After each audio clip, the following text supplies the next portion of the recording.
I'm not saying utilitarianism is wrong, but that we feel more meaning if we can think of our choices as expressions of virtue. Right. The thing that I want to consider when we're going over, morality is that I think regardless of whether we identify with, utilitarianism or deontology, we inherently follow both of them in some sense. Like there are virtues that we aim towards, and I mean this in like the most abstract sense. Like, our brain makes conscious to us specific goals, specific conceptualizations of goals or virtues or whatnot that we are literally just driven to via whatever emotions. Obviously, we're dealing with a space that is incredibly complex, so we have to leverage some faith in what actually leads us there. So when we're talking about utilitarianism, you might have this virtue, but these situations are so complex that you kind of end up having to follow some rules. So this is kind of like rule utilitarianism. Right. And I think people have argued that rule utilitarianism and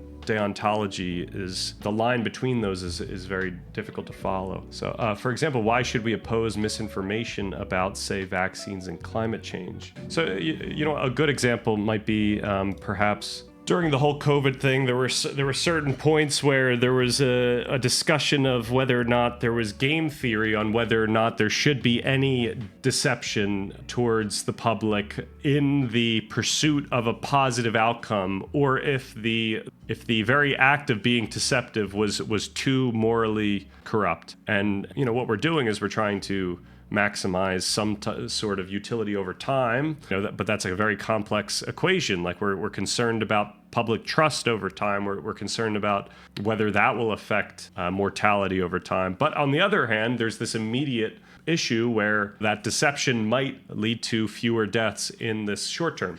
So very, very complex situation there where it's actually not clear whether or not, which way is right or which way is even utilitarian versus, deontological. It seems that with utilitarianism and deontology, there's still an aspiration in some sense of either following the rule here. We do not want to do the thing that is profane, and that leads that keeps us in a state of good, versus the utilitarian answer, which is obviously, you're aspiring towards the outcome, the positive outcome. I think pragmatically we end up doing both of these. I think it ends up being both of these things, and we leverage reasons that appeal to both, where we want to appeal to the logic of how the outcome would come from what we do, and also the logic of how a certain abstract way to solve this issue could be good in itself or bad in itself, because it tends to lead to this type of thing.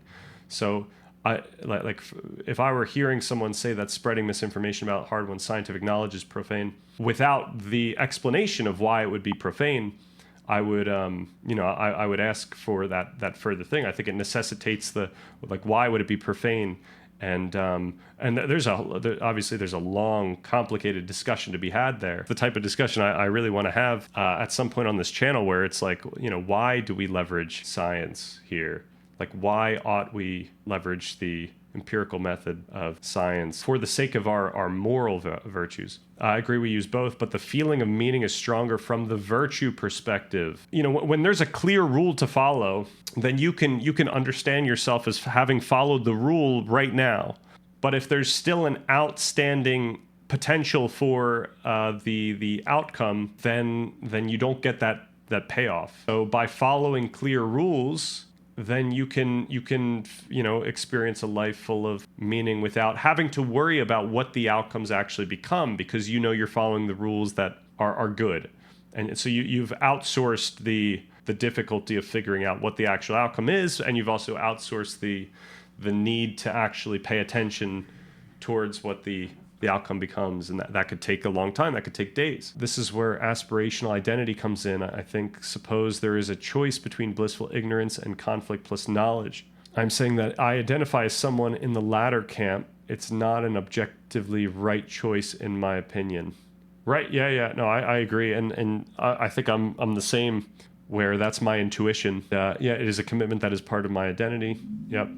And yeah, like the thing I try to point out in this document is that we could think of our identity as something that's dynamic and fluid, and something that is negotiated over time. So we can, we could play with it. We can figure out, where the edges of that type of perspective would be. When, perhaps when would blissful ignorance be fine in certain scenarios? Obviously I don't feel compelled to watch documentaries about the atrocities that are happening all over the world every single day, even though that might be one of the most important things I could do. But is it the most moral thing I could do? I don't know. Is it pragmatic in the sense that it might just bum me out, and that might deter me from doing things? So, at some point, I'd imagine there's some blissful ignorance that I'm fine with. That being said, obviously I'm trying to always go out and, face conflict and gain knowledge. So it's always like a give and take.